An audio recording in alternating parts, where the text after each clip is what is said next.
Hello friends, electrical JEE गुरु की online class में आप सभी का स्वागत है।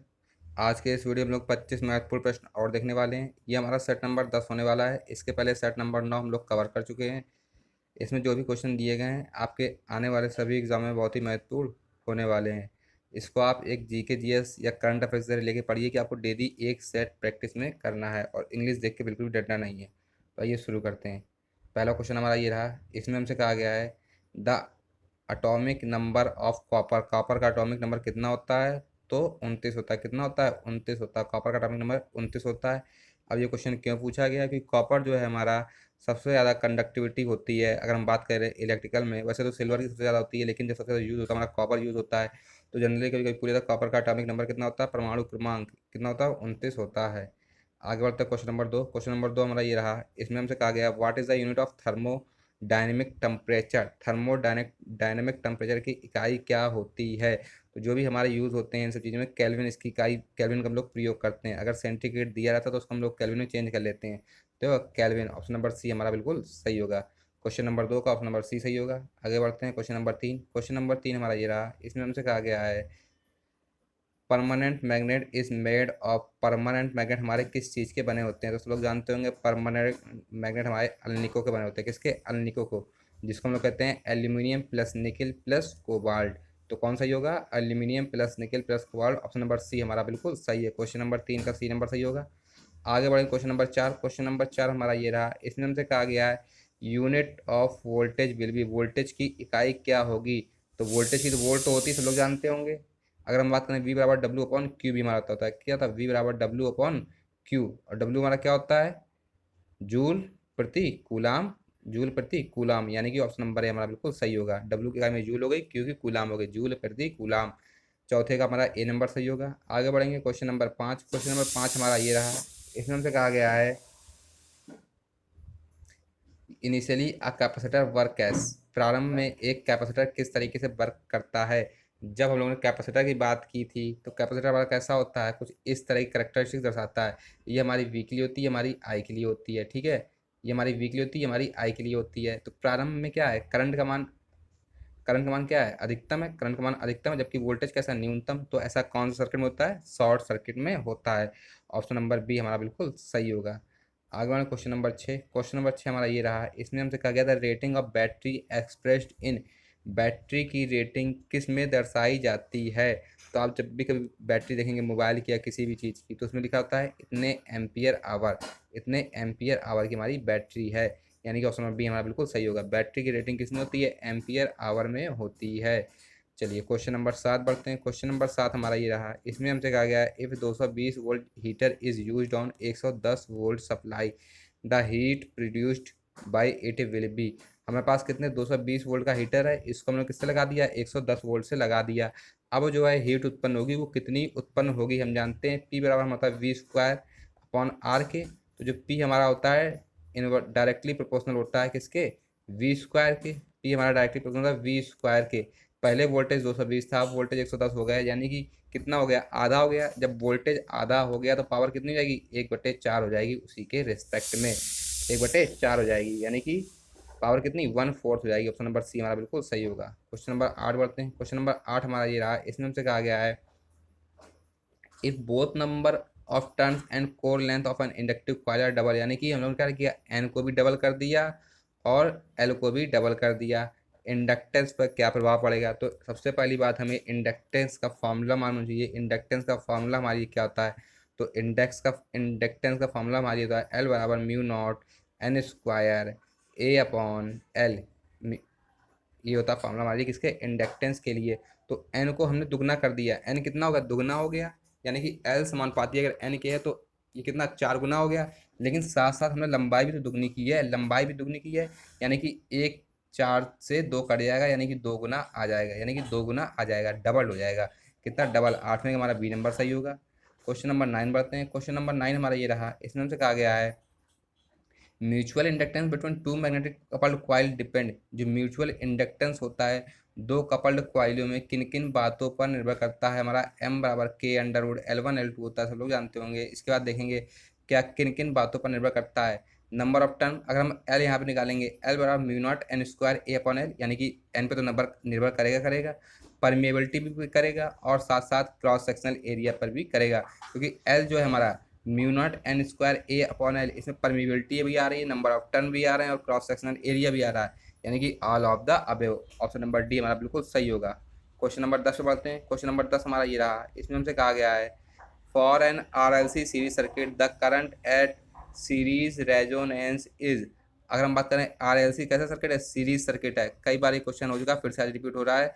कैसा सर्किट है, RLC सीरीज सर्किट है, कुछ इस तरह का बनेगा। ये हमारी क्या होगा, रेजोनेंस फ्रिक्वेंसी होगी। अगर हम बात करें यहाँ पे तो इससे जो कम पे होगा और इससे ऊपर पे होगा, अगर जो कम होगा वो हमारा कैपेसिटिव सर्किट होगा, अगर रेजोनेंस फ्रिक्वेंसी ज़्यादा होगा तो इंडक्टिव सर्किट होगा। इतना बात जानते होंगे। लेकिन हम बात कर रहे हैं रेजोनेंस की स्थिति में, तो यहाँ पे पावर फैक्टर कितना मिलता है हमको, यूनिटी मिलता है, पावर फैक्टर यूनिटी मिलता है, यानी केवल हमारा आर वर्क कर रहा होता है, एक्सएल और एक्ससी हमारे वर्क नहीं कर रहे होते हैं। तो इसमें क्या होगा, रेजोनेंस फ्रिक्वेंसी पे यूनिटी पावर फैक्टर मिलेगा।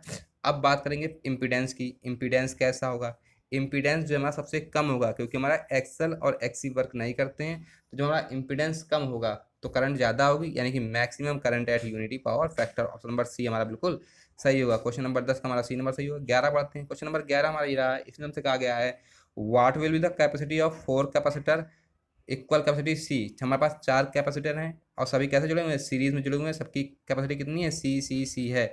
जब भी कैपेसिटर हमारे सीरीज में जुड़ते हैं वो रेजिस्टेंस के पैरेलल की भांति जुड़ते हैं, यानी कि उसमें क्या होता है, आर अपॉन एल, यानी कि इसमें सी अपॉन एन, यानी कि सी अपॉन 4 हमारा सही होगा। 1 upon C plus 1 upon C plus 1 upon C plus 1 upon C, यानी कि 4 अपॉन सी, यानी कि C upon 4। Option number B हमारा बिल्कुल सही होगा।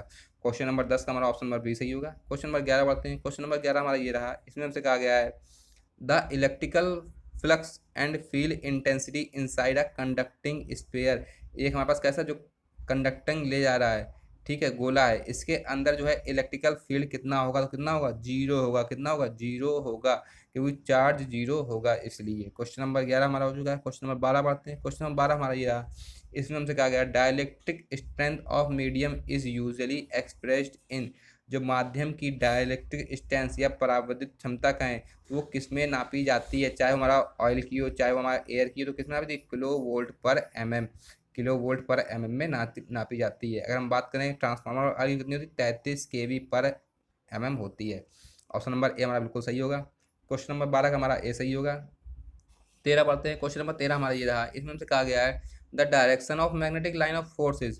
मैग्नेटिक लाइन ऑफ फोर्स मतलब कि जो हमारे चुंबक होती हैं उससे जो निकलती है हमारी, क्या निकलती है, चुंबकीय बल रेखा निकलती है, उनकी डायरेक्शन क्या होती है, तो क्या होती है, नॉर्थ टू साउथ पोल होती है। North to south pole, north to south pole होती है, यानी कि हमारा इसका कौन सा सही होगा, option number from south, north to south pole, उत्तरी ध्रुव से दक्षिणी ध्रुव की ओर। ऑप्शन नंबर डी हमारा बिल्कुल सही होगा। क्वेश्चन नंबर 13 का। क्वेश्चन नंबर 14 पढ़ते हैं। क्वेश्चन नंबर 14 हमारा ये रहा, if the area of the hysteresis loop of material is large. अगर हम बात करें हिस्टेरेसिस लूप का एरिया जो हमारा कितना ज़्यादा है, ये हमारा क्या है, ज़्यादा है।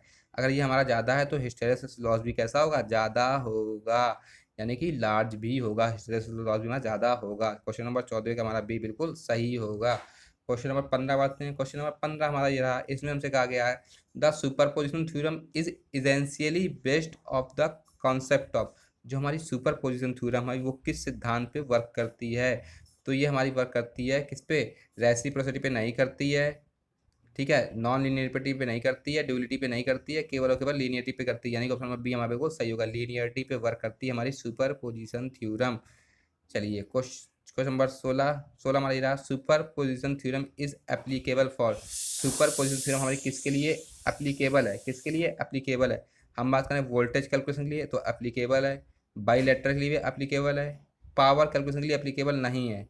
पावर कैलकुलेशन के लिए एप्लीकेबल नहीं है, क्योंकि पावर जो होता है हमारा दो राशियों का गुणनफल होता है, यानी कि ये कैसा है, ये हमारा द्विघाती समीकरण बनता है, कैसा द्विघाती बनता है, तो ये इसलिए हमारे इसमें नहीं लगती है। और पैसिव के लिए भी हम कर सकते हैं प्रयोग, यानी कि इसका ऑप्शन नंबर हमारे ए बी और डी तीनों सही होंगे।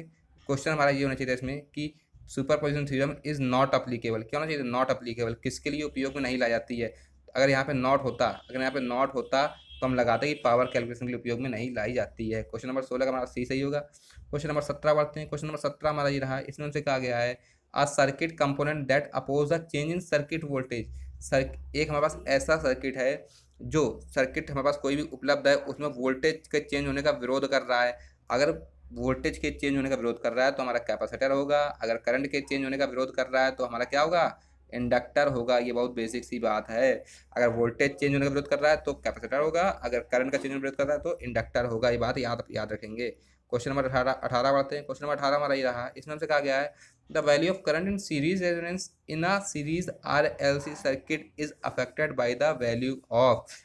अगर हम बात करें सीरीज रेजोनेंस सर्किट की तो भैया इसमें क्या कह रहा है कि जो आई की वैल्यू है वो किसके द्वारा प्रभावित की जाती है, केवल और केवल आर के मान के द्वारा प्रभावित की जाती है। एल और सी हमारे वर्क नहीं करते हैं क्योंकि दोनों एक दूसरे के वोल्टेज को कैंसिल कर देते हैं। ठीक है, क्वेश्चन नंबर 18 हमारा हो चुका है। क्वेश्चन नंबर 19 बढ़ते हैं। क्वेश्चन नंबर 19 हमारा ये रहा। इसमें से कहा गया है यूनिट ऑफ रिएक्टिव पावर।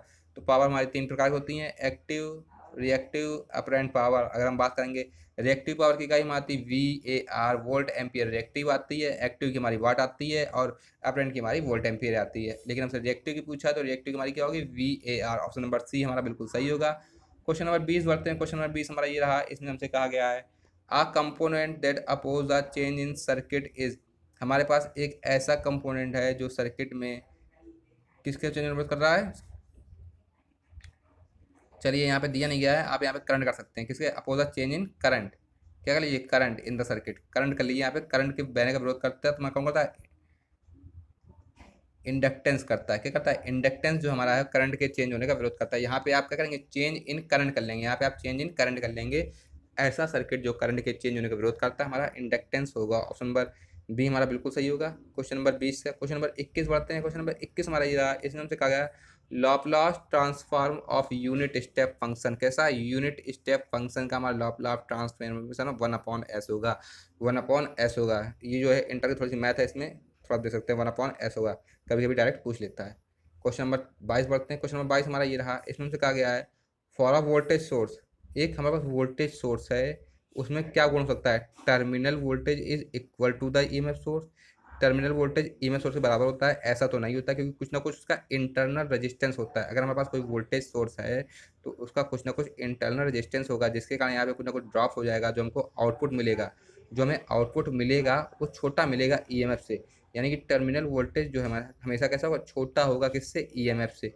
यानी कि ऑप्शन नंबर बी हमारा बिल्कुल सही होगा। क्वेश्चन नंबर 22 का हमारा बी नंबर सही होगा। क्वेश्चन नंबर 23 बढ़ते हैं। क्वेश्चन नंबर 23 हमारा ये रहा। इसमें हमसे कहा गया the dual of parallel RC circuit is.